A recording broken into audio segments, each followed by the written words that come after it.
Hello, my name is Max. Today I want to present you a project I'm working on with other colleagues since a few years now. It's called Reallabor Radbahn, and it's a sub-project of a larger project called Radbahn.Berlin. As the name suggests, it's about cycling, but not only, and it's located in Berlin.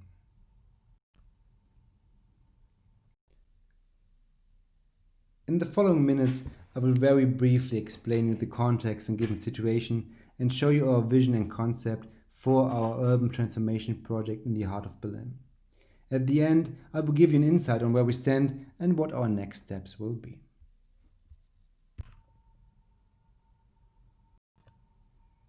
As this is a cycling conference, I don't need to tell you about the overall problem. In short, it's the system of car-based automobility and everything bad that comes along with it. So even if you zoom in into Berlin-Kreuzberg, where our project is located, and this is Gitschiner Straße, if you're familiar with this, next to U-Bahn-Station Prinzenstraße, you will see a lot of cars and very inappropriate infrastructure for cyclists and like an urban space that's not really inviting for anyone.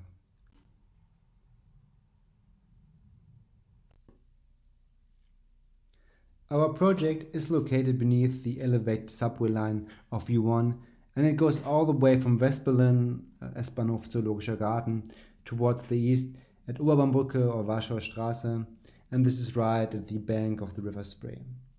So in total it's about 9 kilometers and most of its parts are located in Friedrichshain-Kreuzberg.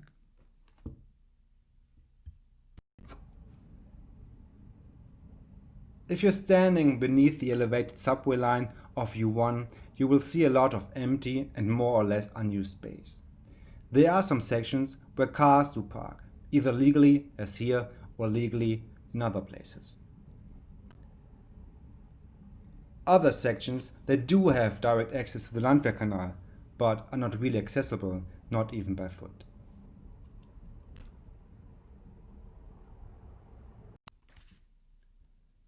Our idea is actually pretty simple. Just use the space that's forgotten under the U1. Use the middle lane exclusive for cycling, or in some rare occasions, such as the bank along the Landwehrkanal I just showed you, use this for walking. And use the sides to integrate services, stopovers and greenery and really make a nice atmosphere. And here's a very early sketch how this could look like, and I really like this right by espresso bar. Additionally, we do not see it as a cycling project only. In fact, I'm probably the only one who's really into cycling. I mean, the others like cycling too, but they're not crazy about it. They're architects, planners, PR experts, work in communications or in the field of culture, and they see the potential. And instead, we think that any urban infrastructure project or urban conceptual project should reflect the diverging interests that different users and stakeholders have. And ideally, we want to create this integrated and holistic laboratory, which might also focus on other current debates in fields such as mobility, urban living, health, energy, logistics, arts and culture, or even smart cities.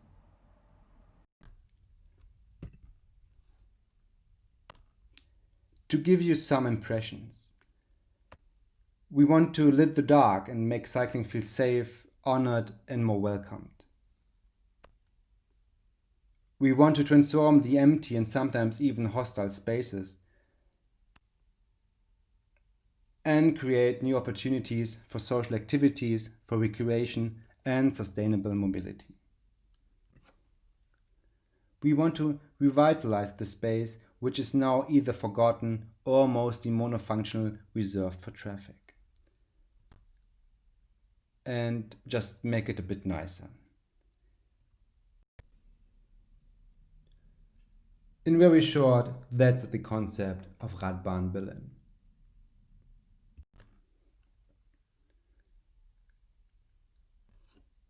So, where do we stand? After the original team published the idea in 2015 via a social media campaign, like lots of media interest followed. And this was our first success, and we were stunned by the interest, which showed us that the idea had some potential. And after that, we formed a non-profit association to at least have a legal entity and to get organized.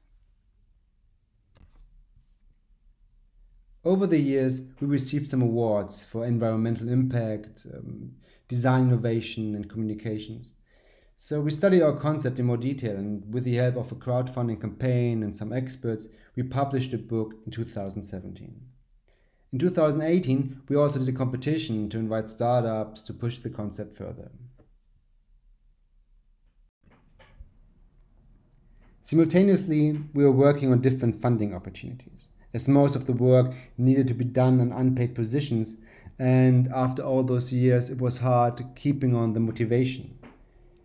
Finally, in 2019, we got funded by the federal government and the state of Berlin for the project Reallabor Radbahn I will show you now.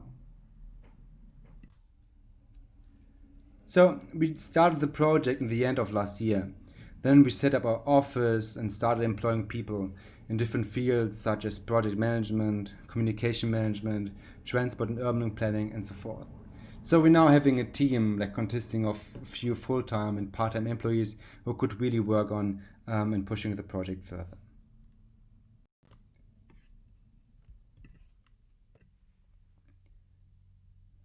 As we only recently started, and of course Corona happened, I cannot show you any results yet, but I will give you an overview of what we have planned within the next years.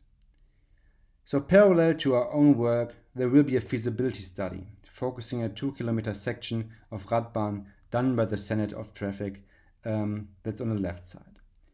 And they will focus on all technical aspects such as traffic engineering or economic viability, and they cover that. So we, on the other hand, we aim for 3 parts, and this is on the right side. First, there will be another and much more detailed study that will cover many different elements, and that will not be researched by us, as the last one, but by professionals in academia, planning offices, consulting, local initiatives, and so forth. And as at the heart of the whole project, in summer 2022, there will be a showcase where our concept can be tested and experienced in real life. And during all this, and this on the right side, there will be lots of participation and evaluation and communication, so our concept will be further developed together with other relevant actors and stakeholders, and especially get the acceptance of the people of Berlin, Kreuzberg, and the local residents.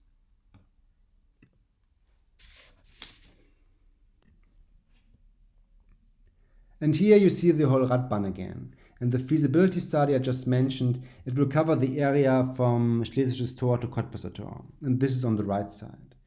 And you see, it's only a small section of the whole Radbahn. And I think you could say that we follow what you might call something like salami tactic. To cut the whole project into small slices, to have small sections which are much more feasible than the whole project as such, and to really push the project further one step at a time.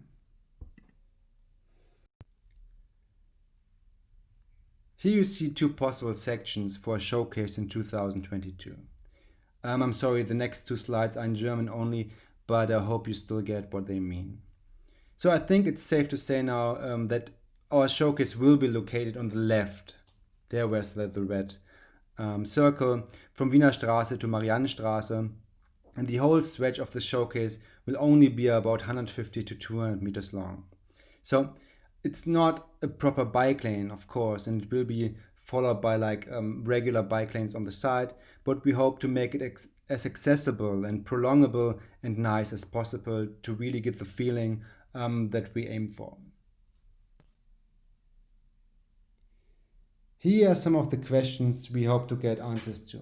They focus on things such as how should Radbahn really look like what surface to use, what about the lighting, what vegetation to use, and how do we make it as safe and welcoming as possible, How do we structure the interactions with other traffic users, especially with pedestrians, but also public transport and car traffic? And this gets more and more important as our participation, stakeholder engagement starts. Like, what are the wishes and the fears of different stakeholders? Like, for example, local residents who fear gentrification or who fear losing their parking spaces. So, how can we really implement them? And I think first and foremost, Reallabor Radbahn is not an infrastructure project, but more about communicating sustainable mobility futures. To make people want the Verkehrswende, to not be afraid, to not show them or to show them it's not only about restrictions, but also about fun and creating new places, that it's much more about people and ideas and not about transportation or traffic. And really just to make them passionate about a city that less depends on cars and make this vision that we are all trying to push forward to make it comprehensible for them, especially for the people who don't see it yet. That's it. Thank you very much for your interest and time. I hope I did give you a short overview of our project, and of course, I hope to be able to give you an update soon. If you have any questions, here are my contact details. Just drop me an email. Yeah, thank you. Hear you soon, and goodbye.